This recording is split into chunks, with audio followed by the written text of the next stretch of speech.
Boa noite, eu me chamo Hermana, faço parte do grupo 5 da turma de Processo Civil 2, em que escolhemos um caso do STJ do Estado do Ceará para fazer a correlação com o capítulo 10 do livro de Fred Didier, que trata sobre decisão judicial. Bem, o caso escolhido vai falar sobre uma ação civil pública do acolhimento institucional de menor por período acima do estabelecido no teto legal. Tem como recorrente o Ministério Público do Estado do Ceará e é recorrido pelo município de Fortaleza e a relatora ministra Nancy. No artigo 489 do CPC, vai trazer os elementos que são essenciais em uma sentença. Esses elementos são o relatório, que é um resumo de todo o processo, os fundamentos, que vão trazer questões de fato e de direito, e o dispositivo, que é uma ordem dada às partes.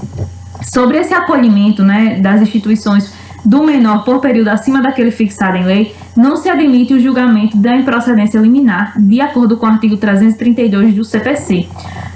O nosso caso foi julgado em 2 de junho de 2020 e ele é resultado de 10 ações civis públicas do Ministério Público do Ceará, que reuniu todas em conjunto no julgamento por conexão.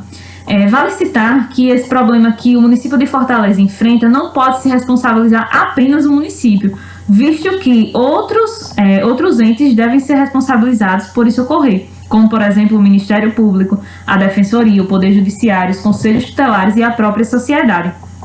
Além de que a desestruturação dos entes familiares faz com que as crianças não voltem para suas casas ou até mesmo essas crianças não consigam ser adotadas devido à maior idade que elas tenham e enfrentar o preconceito da sociedade. Isso tudo é previsto no artigo 28, 33 e 34 do ECA, que fala sobre a adoção e a inserção familiar dessas crianças. Quanto ao processo estrutural, nós temos um processo que pretende, com a atuação da jurisdição, reorganizar uma estrutura burocrática, seja essa estrutura pública ou seja essa estrutura privada, que tenha violado o modo como funciona, originando um litígio estrutural. Tem como objetivo concretizar o direito fundamental, que no caso em questão é o direito de ser inserido em uma família. Para que esses litígios sejam resolvidos adequadamente, é preciso que a decisão de mérito seja construída num ambiente que tenha colaboração e democracia, tenha efetiva compreensão e uma participação e consideração de todos os fatos. Além disso, é preciso ouvir quais são os anseios, as vontades que a sociedade civil tem, seja isso por meio do amicus curiae ou pela Defensoria Pública na função de custos vulneráveis.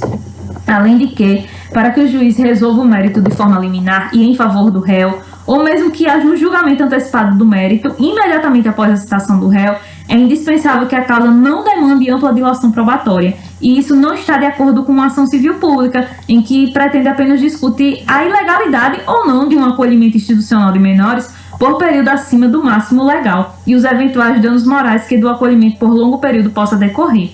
Assim, temos um comentário da ministra Nancy André, que ela diz o seguinte, que esses processos devem ser uma forma de pensar não apenas no litígio individual, mas pensar no conjunto, no caminho para se construir, para resolver todo esse problema. Sendo assim, essa sentença tem um caráter declaratório, porque possui o objetivo de declarar quais são os vícios das decisões judiciais anteriormente proferidas e reconhecer o recurso contra ele que foi impetrado.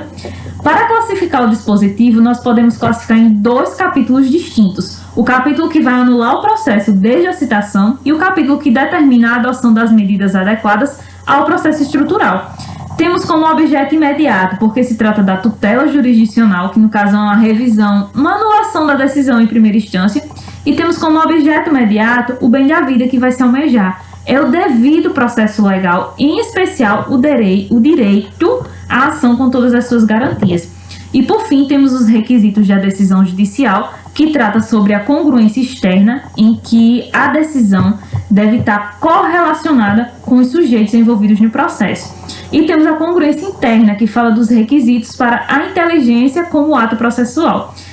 Quanto à congruência externa e interna, todas as duas são alcançadas nesse acórdão do recurso.